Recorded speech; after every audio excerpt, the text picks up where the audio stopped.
தமிழ்நாட்டின் உரிமைகள் தொடர்ந்து புறக்கணிக்கப்பட்டு வருவது பழைய கதை. ஆனால் புதிய ஆபத்து வாசலில் வந்து கதவை தட்டுகிறது.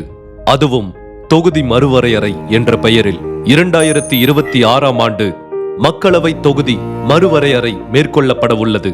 ஒவ்வொரு மாநிலமும் எத்தனை எம்பிக்களை மக்களவைக்கு அனுப்ப வேண்டும் என்பதை முடிவு செய்வதுதான் மக்களவை தொகுதி மறுவரையறை. 1976ஆம் ஆண்டில் இந்திய அரசு 42வது சட்ட திருத்தத்தை நிறைவேற்றியது. அதன்படி மக்களவையில் ஒவ்வொரு மாநிலத்துக்கும் உள்ள பிரதிநிதித்துவ தொகுதிகளின் எண்ணிக்கை மாறுதலுக்கு இடமின்றி 543ஆக நிறுத்தி வைக்கப்பட்டது. அதன் பின் 2001ஆம் ஆண்டில் 84வது முறையாக அரசியலமைப்பு சட்டம் திருத்தப்பட்டது. 2026ஆம் ஆண்டு வரை 543 மக்களவை உறுப்பினர்கள் என்ற எண்ணிக்கையை தொடர வேண்டும் என உறுதி செய்யப்பட்டது. இந்த சட்ட திருத்தம் வரும் 2026ஆம் ஆண்டோடு முடிவடைகிறது. இந்த சூழலில்தான் ஒன்றிய பாஜக அரசின் சூழ்ச்சியை நாம் புரிந்து கொள்ள வேண்டும்.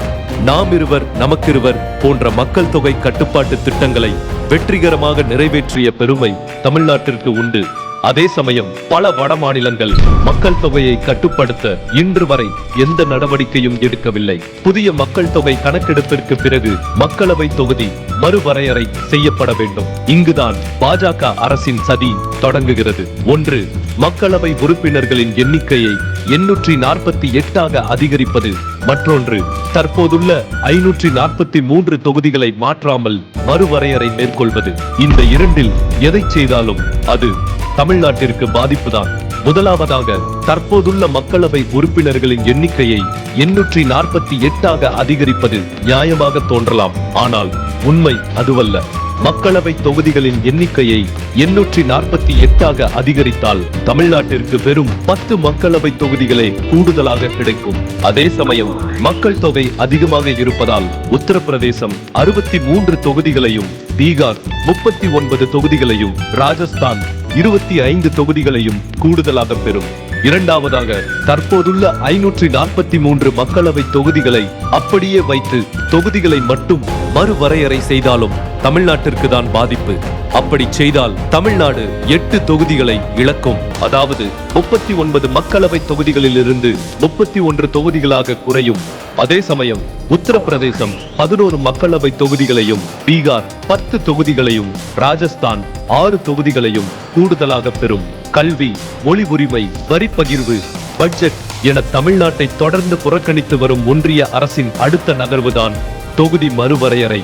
இதன்படி மக்கள் தொகையை கட்டுப்படுத்தாத இந்தி பேசும் வட இந்திய மாநிலங்களுக்கு கூடுதல் தொகுதிகளை ஒதுக்கி அவர்களுக்கு அதிகாரத்தை அள்ளி கொடுக்க போகிறார்கள்.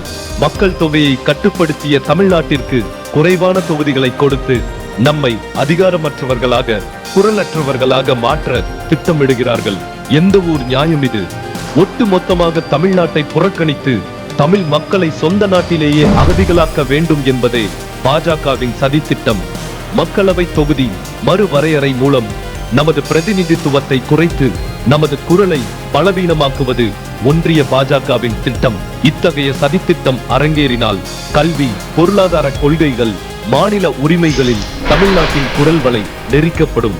நியாயமாக மக்களவை தொகுதி மறுவரையறையை செய்ய வேண்டும் அல்லது தற்போதுள்ள நிலையே நீட்டிக்கப்பட வேண்டும் என்பதே தமிழ்நாட்டின் வாதம். நாம் ஒன்றிணைந்து குரல் கொடுப்போம். தமிழ்நாட்டின் உரிமைகளை காப்போம். ஒன்றிய அரசின் சூழ்ச்சியை ஓரணியில் நின்று வீழ்த்துவோம்.